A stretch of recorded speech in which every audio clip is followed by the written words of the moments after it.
think you should have this back. After all, it belonged to your mother. It is not in the Vulcan custom to receive again that which was given as a gift.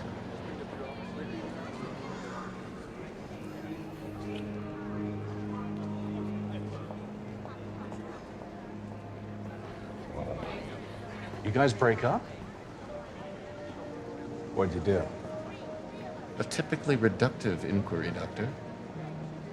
You know, Spock, if an Earth girl says it's me, not you, it's definitely you. Back for a third time. Where did we find your characters at the start of this film? I think Kirk in the beginning of this one is feeling a little lost. In the first two films, I think he's driven really by the need to live up to his father, the legacy that his father, has in Starfleet. And now he's kind of beyond that and doesn't really know where he fits in, if this is something he wants to do or not. And Spock, I think, is really torn between his commitment to the Federation and to Starfleet and to his species and to rebuilding his own race and his own planet. And obviously there are some turns of events that drive that dilemma home for him. And I think all of the characters, Spock and Kirk especially, are weighing where they are in the middle of their mission with where they think they need to be and where their energies can best be served. Yeah, that's where we find them. And then, of course, things go crazy. Well, at the beginning of this film, we've been in space for a couple of years, and I guess for Kirk, it's the glow and excitement of that initial thrust of joining Starfleet has kind of worn off, and he's at a point where he's questioning why he's out there, what he's doing, and that's really kind of the journey of this film for him. For all of us, it is essentially, I guess, coming to terms with what this family means, because we get separated, and through a disastrous chain of events, and the story really deals with the importance of family and the Federation and the meaning of it going forward. This time you've got Justin instead of JJ behind the camera. How was he to work with, and how was it different from making the other two? Justin was great. He came aboard this with really no time to prep it, which is kind of a frightening thing when you're facing something this massive and coming onto a team that's been together for a while. And he just came on board and was a great director general and had a complete vision for it and loves story and loves comedy and loves action. That's pretty much our wheelhouse, and he fit in perfectly. I actually was a little worried because we had new screenwriters and a new director, and was there going to be a sense of continuity? But indeed there was one, and Justin is very different from JJ in temperament, and yet in the skill set was very similar.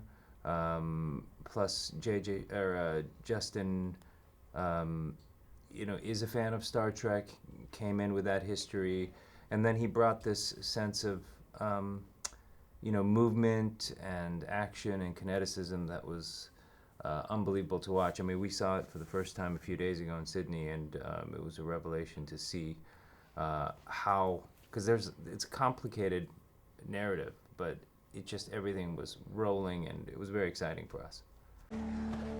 Now, that's Starfleet property, okay? Can I just take it? But I'm feeling generous today, so have at it.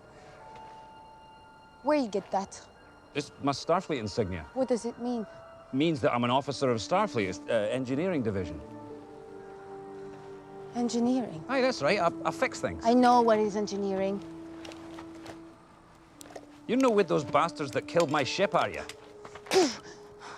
I'll take that as a no. He is Karl. He is the reason why you're here. Come with me. Now. Wait, now hang on a minute, lassie. I'm having a difficult day here. I've got to find my crewmates. You help me, and I help you. All right, well, things being as they are, I doubt I'll get a better offer today, so lead the way. Good. I am Jayla, and you are Montgomery Scott. Aye, Scotty. Come now, Montgomery Scotty. All right, hold on. How was it to film? There's some pretty spectacular locations as well, some great huge shots, and it looks like a lot of fun, but hard work. Yeah, a lot of CG in this one. Yeah, but also some real amazing practical sets that they built up in Vancouver. This is the first movie we shot in Vancouver, like on location, away from Los Angeles, and that was great fun for all of us. And then, all the elements that they brought together to create these worlds were really spectacular. The Karl's base, they basically took over this. I've never seen a set that big. I mean, it was like this rock quarry in rock quarry. About an hour outside of Vancouver. That was actually, a lot of that stuff was practical. And it was pretty impressive. I mean, more than pretty impressive. It was pretty mind blowing to see what they were able to create. So we had a good time making this one. It was like summer camp really, because we were all on location together and making the most of our time in a new city. It was a lot of fun. I mean, we always have a blast when we get together. This was probably, for me, the best time I've had making not only a Star Trek film, but any film. We shot this in Vancouver for 4 months. Buddy. I have to say that. Oh. Because it's true. Because we had a blast. We were all hanging out together in the weekends and.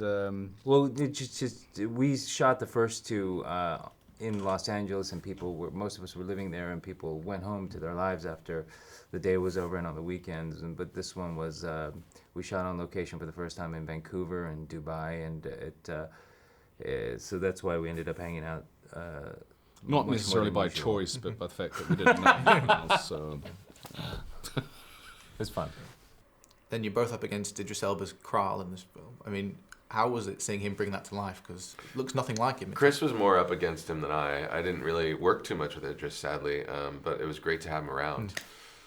He had a lot to do insofar as he is a completely different being in this. So he brought this kind of great animalism and physicality to the part that it's very hard to bring emotion and through essentially layers and layers of silicone, and he did a phenomenal job. He's this is not news. He's a spectacular actor, and watching his the modulations that he did, with his body, both his movement and how he shed weight, and with his kind of the things he did with his language and his voice to track the evolution of his character. It was impressive to watch, and obviously you've just got a kind of a very impressive presence to begin with. So I think he's one of the best villains we've had. Fear of death is illogical. Fear of death is what keeps us alive. Everyone who goes there, he kills. That's our friends out there. We can't just leave them behind. Unity is not your strength. It is a weakness. I think you're underestimating humanity. Hold on to something! Fire at will! Do it! Do it!